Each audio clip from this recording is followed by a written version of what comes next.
A paz do Senhor, meus amados e queridos irmãos em Cristo Jesus.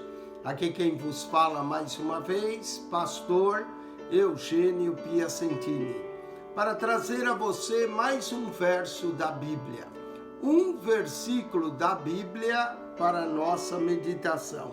E o verso de hoje se encontra no livro do profeta Oséias, capítulo 6, verso 3, onde diz assim: conheçamos e prossigamos em conhecer o Senhor. Como a alva será a sua saída, e ele a nós virá como a chuva, como chuva seródia que rega a terra. Conheçamos e prossigamos em conhecer o Senhor.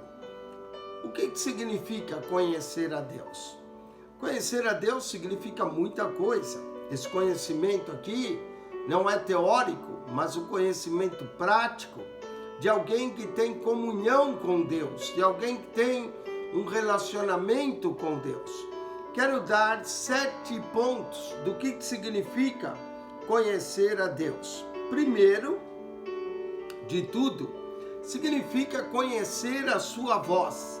Apocalipse 2:7 diz-nos a palavra de Deus assim, em Apocalipse, capítulo de número 2, verso 7, olha, é Jesus que está falando e diz: quem tem ouvidos, ouça o que o Espírito diz às igrejas. Conhecer a Deus significa conhecer a sua voz.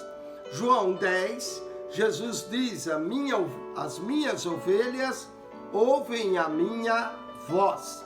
Então, conhecer a Deus significa conhecer a voz de Deus.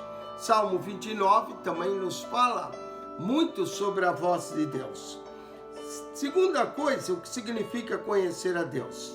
Segunda coisa, significa conhecer o seu poder.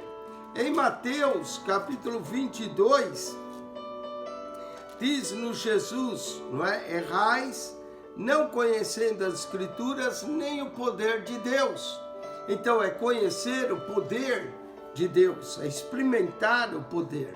Jesus disse: ficai em Jerusalém até que do alto sejais revestidos de poder. Então nós devemos conhecer o poder de Deus, mas também devemos conhecer a pessoa de Deus. Em João capítulo 17, na oração sacerdotal, Jesus disse assim: e a vida eterna é essa, que te conheçam a ti só, por único Deus verdadeiro, e a Jesus Cristo a quem enviaste. Então, conhecer a Deus é conhecer a sua voz, significa conhecer o seu poder, significa conhecer a sua pessoa, conhecer a sua pessoa, né? A pessoa de Deus através de Jesus Cristo.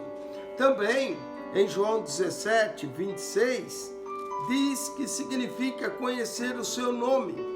João 17, 26 diz: e eu lhes fiz conhecer o teu nome. Quando nós estudamos os nomes de Deus, vemos que Ele é o Senhor, que Ele é o Todo-Poderoso, que é aquele que tudo faz, que é o Criador de todas as coisas. E Jesus diz: lhes fiz conhecer o seu nome, e lhe farei conhecer mais. Conforme nós andamos com Ele, mas o conhecemos o seu nome. Conhecer a Deus também significa conhecer a sua vontade. Em 1 Tessalonicenses, capítulo 4, verso 3, diz: porque esta é a vontade de Deus, a vossa santificação. 1 Tessalonicenses 5,18, ainda também diz: em tudo dai graças, porque essa é a vontade de Deus em Cristo Jesus para convosco. Então a vontade de Deus é que nós nos santifiquemos, que nós em tudo demos graça, porque essa é a vontade de Deus. Conhecer a Deus também significa conhecer a sua santidade. Deus é um Deus santo e nos chama para uma vida santa, para vivermos uma vida de santidade. Salmo de número 96, versículo 9, diz assim, como é que nós devemos adorar ao Senhor? Diz: adorai o Senhor na beleza da santidade. Tremei diante dele todos os moradores da terra. Na beleza da santidade devemos amar. João 17:17 diz: Pai, santifica-os na verdade, a tua palavra é a verdade. E última coisa que eu quero dizer, conhecer a Deus significa conhecer a sua palavra. Salmo 119, verso 105, bem conhecido, diz: lâmpada para os meus pés é tua palavra e luz para o meu caminho. Então, conhecer a Deus significa pelo menos 7 coisas, a mais, mas por causa do tempo, vamos dizer essa. Significa conhecer a sua voz. Significa, segundo, conhecer o seu poder. Terceiro, significa conhecer a sua pessoa. Quarto, significa conhecer seu nome. Quinto, significa conhecer sua vontade. Sexto, significa conhecer sua santidade. E sétimo, significa conhecer sua palavra. Aliás, nós conhecemos a Deus pela sua palavra. Acione o nosso canal no YouTube, PR Eugênio Piacentini, e acione ali o comentário bíblico de todos os livros, de Gênesis até Oséias, nós temos comentado. Deus abençoe, amém e amém.